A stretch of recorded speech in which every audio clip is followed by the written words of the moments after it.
एक गांव में एक वृद्ध माजी अकेली रहती थी। उनकी एक शादीशुदा बेटी थी जो पास के गांव में रहती थी। एक दिन माजी ने अपनी बेटी से मिलने जाने का फैसला। उस गांव तक पहुंचने के लिए उन्हें एक जंगल से होकर गुजरना पड़ता था। माजी अपने घर से अकेली निकली और अपनी बेटी के गांव की ओर चलती गईं। रास्ते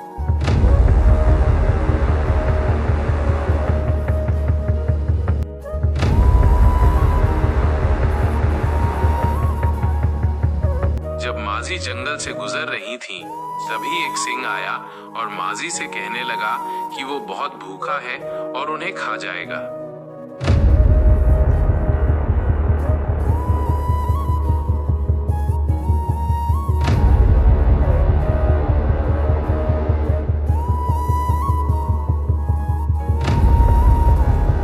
माजी बहुत चतुर और चालाक थी।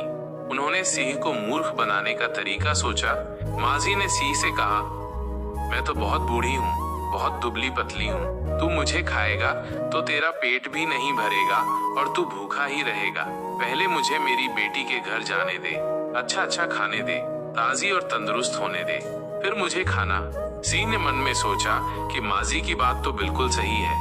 ऐसे दुबले पतले माजी को अभी खाएगा तो उसका पेट नहीं भरेगा, केवल हड्डियां ही खाने को मिलेंगी। इसके बजाय माजी बेटी के घर होकर आ जाए और खूब खाना खाए तो उसे थोड़ा खून मांस भी मिलेगा। ऐसा सोचकर सिंह ने माजी को जाने दिया।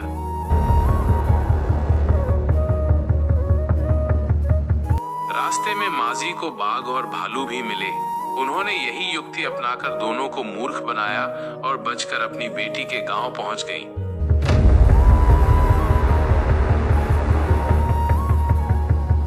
बेटी के घर कुछ दिन रुकने के बाद माजी ने अपने घर वापस जाने का सोचा।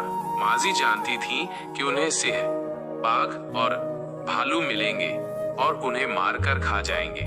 माजी ने मन में बहुत सोचा और उन्होंने एक तरकीब अपनाकर एक बड़ी गोल कोठी में बैठ गईं और कोठी को अंदर से लुढ़काते हुए जाने लगी।